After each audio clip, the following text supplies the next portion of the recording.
Muito boa tarde, Sr. Ministro, Sra. Secretária de Estado, Srs. Deputados, Srs. Presidentes de Câmara, são vários, excelentíssimos representantes ou colaboradores em várias instituições, atualmente e no passado.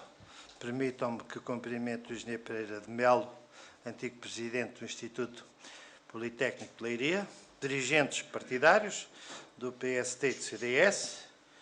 Os últimos são os primeiros. Cumprimento de uma forma especial o Sr. Presidente da Distrital do CDS, meus caros amigos. Primeira nota de grande satisfação, embora estes encontros conjuntos não sejam, para mim, uma novidade, porque há bem pouco tempo fizemos uma campanha eleitoral para o Parlamento Europeu em conjunto e por todo o distrito, onde de facto o CDS e o PSD estiveram lado a lado, e em nota de rodapé, tal como o Expresso diz hoje que o PSD volta a ganhar em Leiria sozinho, sempre ganhou, mas também foi nas últimas eleições para o Parlamento Europeu que PSD e CDS em conjunto, tiveram o melhor resultado do país, a vários níveis. Deixámos o Partido Socialista a 12 pontos. E se na altura fosse o António Costa, deixávamos a 14. Por andar que as coisas estão a tomar. Por isso, o meu cumprimento muito especial a todos. E o programa, fala-se aqui, Mais Portugal, Mais Investir. E eu espero que, de facto, esta reunião, não estamos em eleições, não estamos em campanha eleitoral, somos dois partidos do governo, mas fazer este tipo de reuniões conjuntas a 9 meses das eleições, isto quererá dizer que a campanha eleitoral conjunta das europeias, cá para mim é mais que seguro que vai continuar campanha eleitoral conjunta nas legislativas. E se assim for, eu fico até muito satisfeito. Penso que terei sido o primeiro já há um ano, muito antes das europeias, a defender publicamente que o PSD e o CDS iam de ir em coligação às eleições europeias e às eleições legislativas. Um governo com dirigentes que se assumem perante o eleitorado, que vão responder perante o eleitorado, os mesmos líderes, se estiveram 4 anos no governo, se estiveram com os problemas, com mais ou menos problemas, pouco interessa, se estiveram em conjunto e chegaram ao fim, muito mal seria que se apresentassem de novo, na minha ótica, muito mal seria que se apresentassem de novo às eleições em separado. Porque, de facto, quem é Primeiro-Ministro ou quem é Vice-Primeiro-Ministro, quando se recandidata como líder do partido a novas eleições, ele, mais do que o líder do partido A ou do partido B, é o Primeiro-Ministro e o Vice-Primeiro-Ministro cessantes. E se até ali estavam em Primeiros-Ministros e Ministros, mal seria que não continuassem, porque, de facto, nestas condições, nestas circunstâncias, acima de tudo, há uma clara apresentação ao eleitorado para, em primeiro lugar, serem julgados por que fizeram durante 4 anos. E depois, naturalmente, para apresentarem um programa para os seguintes 4 anos. Seria mau que, na minha perspectiva, que tendo estado 4 anos em coligação e numa governação extremamente difícil, num condicionalismo muito difícil, que assim não fosse. Eu até penso que os princípios democráticos e superiores obrigam isso mesmo. Eis que, acho muito bem, este Mais Portugal, que este Mais Portugal seja também uma assunção mais profunda, mais plena daquilo que são os princípios ético-democráticos. Eu espero que assim seja e ficarei muito feliz com isso e convenhamos que não será de esperar outra coisa quando chegamos hoje, nestas semanas, a este tipo de encontros. Mais Portugal, e eu volto à recente campanha eleitoral, das europeias para dizer nós, no caso de Leiria, e eu próprio, que fui candidato, uma das bandeiras, e por isso mais Portugal, e está aqui o Sr. Ministro Adjunto, e já conversámos várias vezes, uma das grandes bandeiras que estamos a tardar, nos deixamos atrasar, é a bandeira da luta contra a corrupção. Nada mais hoje une os portugueses do que este sentimento que é necessário combater a corrupção. E não é por acaso que em eleições noutros países, essa imagem, essas bandeiras deram resultados. E hoje, depois do colapso do BES, e do colapso do BPP, e do colapso da PT, e da pouca vergonha com que alguns dirigentes dessas empresas altamente premiados vêm aos inquéritos parlamentares dizerem que não sabem nada, que se esqueceram disto, que se esqueceram daquilo outro, que apesar de serem empresas privadas, elas são mais públicas do que privadas porque mexem com todo o cidadão português, porque se o café aqui em Porto-Mós ou acolá, quando vai à falência, é o património de uma família que vai à falência, quando um banco vai à falência, não é o património só dos gestores bancários. É o património de muitos milhares de depositantes. Porque o banco, apesar de ser privado, passa a ter, nas relações económicas, na sociedade, uma função privada, sendo de natureza privada, ele tem uma atuação, ele tem implicações, ele tem consequências públicas.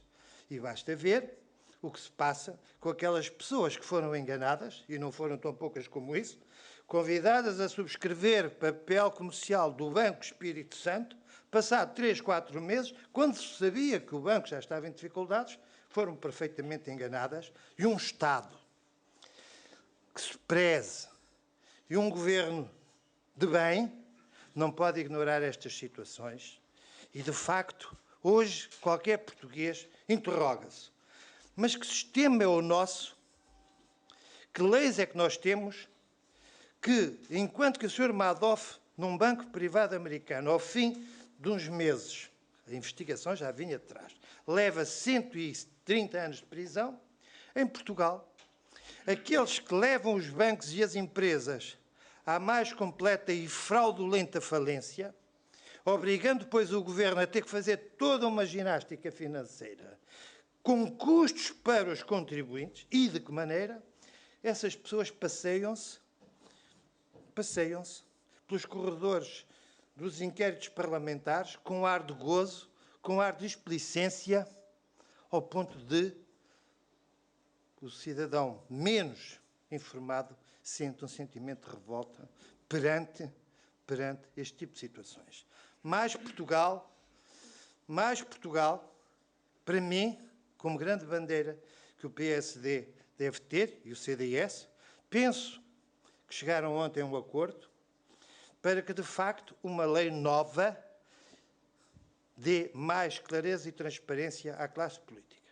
Porque eu não tenho a menor dúvida que o que mais desgasta a credibilidade dos portugueses na democracia, nas instituições, se hoje não se acredita, ou cada vez menos, na classe política, tem a ver com essas situações que surpreendem claramente com este problema da corrupção.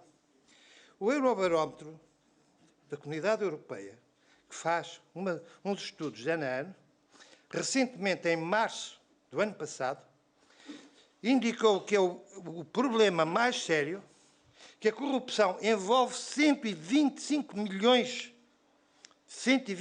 mil milhões de euros na Comunidade Europeia. Portugal precisou de 78 para se equilibrar.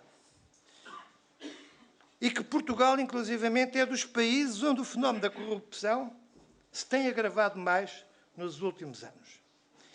Aqui fica esta nota para os senhores deputados, para os futuros deputados, para os membros do Governo, que eu acho que nós, PSD, nós, vós, CDS, os dois partidos, deviam de agarrar nesta grande bandeira da clareza, da transparência, da anticorrupção, que é isso que está a corromper a confiança em Portugal.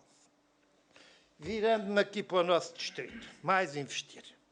Nós somos um dos distritos, o 5º, 6º na área financeira, o 4º, 5º na evolução das exportações, o 3º, 4º na inovação tecnológica, nomeadamente graças ao Instituto Politécnico de Leiria, que tem uma excelente relação com o empresariado e que nós, através de fundos comunitários, e nós deputados, e nós autarcas, e nós empresários, não podemos deixar de perder as potencialidades que o distrito tem. Eu espero que esta questão do investimento nas novas tecnologias, na inovação, seja de facto e continue de facto como uma aposta na inovação, no investimento e, sobretudo, como forma de... Nós somos dos distritos com maior poder de exportação e, por isso, com o maior dos números de empresas de excelência a nível nacional, se tivermos em conta a proporção da dimensão do distrito em área e, sobretudo, em população. É, portanto, um dos pergaminhos que nós, hoje, os políticos, hoje e amanhã, não podemos deixar, na minha opinião, de agarrar nesta bandeira de inovação tecnológica do distrito de Leiria. Tem o distrito problemas? Tem, e alguns graves. Na minha opinião, e o Governo fez muito neste tempo, o investimento na Lagoa de Óbidos, foi assinado o contrato agora no dia 18, de 5 milhões de euros, é um investimento fundamental para salvar a Lagoa de Óbidos. O investimento, através daquele Ministério do Ambiente, o investimento na área do ambiente, no Rio Lis, nas feniculturas, é outro investimento de maior importância para o distrito de Leiria. Temos como certo e seguro, estão já a fazer os projetos, na modernização da linha do Oeste. Eletrificação, Lisboa, Caldas da Rainha, e que nós nos temos empenhado, e eu particularmente, naquele movimento que se chama a Plataforma da Sustentabilidade do Oeste, que a eletrificação venha pelo menos até Leiria. O Governo lançou agora um programa de estradas, de reparação de estradas, na ordem dos 35 milhões de euros para os próximos 3 anos no distrito de Leiria, dando prioridade e urgência, felizmente, porque já era uma vergonha, a grave situação do IC1 a seguir a Leiria para norte, a zona da Boa Vista. IC2, eu estava a ver se os meus amigos estavam com atenção, porque o discurso já vai longo e vejo que estão com muita atenção. Está lançado o concurso. Estão lançadas, penso que para breve, vamos ter obras para evitar. Num ano morreram 33 pessoas nas estradas do distrito de Leiria, especialmente naquela. Por isso, eu tenho um grande apreço pelo Sr. Secretário de Estado dos Transportes. O Sr. Secretário de Estado dos Transportes também garantiu já, em nome do Governo, que o aeroporto de Montreal estará aberto à aviação civil, se e quando for necessário. Por isso, trata-se agora de encontrar quem tenha interesse em movimentar o aeroporto, quem tenha interesse em ter ali aviões, porque não se pode fazer o aeroporto à espera que os aviões apareçam depois. Tem que se fazer obras no aeroporto e poderão custar 15 a 20 milhões de euros, desde que haja companhias interessadas e desde que haja também movimento que o justifique. Quando o Sr. Presidente da Câmara de Leiria levanta o problema que é preciso ir a Bruxelas para trazer dinheiro, não. Quando muito é preciso ir a Bruxelas, é preciso ir à China, é preciso ir a Moscovo, ir buscar aviões, para que os aviões venham, porque o Governo já concedeu autorização para os aeroportos. Noutras áreas, e espero que o senhor, para também não monopolizar, o distrito está a progredir. Confesso que nem tudo é tão bom ou tão bonito quanto eu gostava, como nestas áreas. Ainda ontem, um grupo de Leiria, de deputados, estivemos, e dirigentes distritais, estivemos no Hospital das Caldas da Rainha E no final, aquilo foi tão forte, tão duro, tão deprimente, as sombras são tão negras, eu saí de lá doente. Tive que chamar o INEM para que me levasse a casa. Eu espero que os senhores governantes, deputados, digam mais uma vez ao Sr. Ministro, como eu já tive a oportunidade de o fazer até em congressos, que é preciso obras no Hospital das Caldas da Rainha. O Sr. Ministro da Saúde, infelizmente, gravemente, para não dizer um termo mais forte, fechou o Hospital Termal. Mas agora temos, em média, 20, 30 pessoas nos corredores, em macas. E não pode acontecer, num país desenvolvido, coisas destas. Por isso, aqui estão um conjunto de questões que, na minha opinião, justificam que estejamos solidários com este Governo.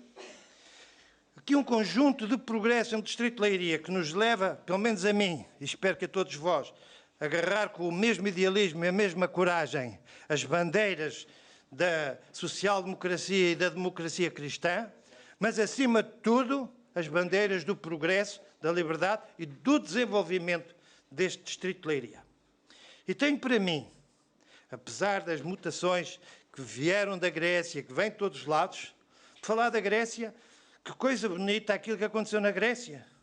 E para mim, que tinha tantas dúvidas, está provada que não há alternativa ao euro. Aquele partido e aquela gente que votou num partido à esquerda, eles não querem sair do euro, porque senão já tinham saído. E também sabem e já perceberam, e é um excelente Sr. Ministro das Finanças grego, eu não trouxe um cachecol como o dele, prefiro a minha gravata, mas dizem-me que é um homem muito competente, conselheiro do Fundo Monetário Internacional. Vejam lá, que era a lógica, se ele quer sair do euro. Vejam lá se ele não está a negociar com a Europa. Vejam lá se não quer melhores condições para o povo grego. Claro que quer. É a prova provada que as políticas em Portugal têm sido corretas, sem prejuízo, na minha opinião, de alguma solidariedade com os gregos, para saírem da situação grave em que estão, porque, como muito bem dizia a Sra. Ministra das Finanças, uma senhora ministra que me muito tem surpreendido, se há erros em Portugal, se há consequências negativas da austeridade, mais do que este Governo, os responsáveis são aqueles que recomendaram e impuseram a austeridade. A Europa e os dirigentes europeus têm-me dado dores de cabeça porque muitas vezes dizem coisas que, no fundo, se estão a virar contra eles próprios. É interessante ouvir o Fundo Monetário Internacional a dizer isto e aquilo outro, quando são eles os causadores. Por isso, eu espero que os gregos que se entendam e que os gregos não nos façam gregos e que a Europa também contribua para que a Grécia, para que Portugal, para que a Espanha, para que todos os países em maiores dificuldades saiam desta crise de cabeça erguida, sobretudo com o sentido de resolver os problemas económicos e de resolver o problema dos portugueses, dos espanhóis e de toda a Europa. Se não houver um sentimento de convergência, se não houver um sentimento de solidariedade entre os europeus, receio que a União Europeia corra sérios riscos. Eu tenho confiança neste Portugal, eu tenho confiança neste Governo, eu tenho confiança que Portugal vai ultrapassar os grandes desafios e, por isso, meus amigos, de um partido e de outro, convido-vos a começarem a ir buscar as bandeiras e os cascóis. Temos uma batalha muito dura, mas é uma batalha para ganharmos por Portugal. Muito obrigado.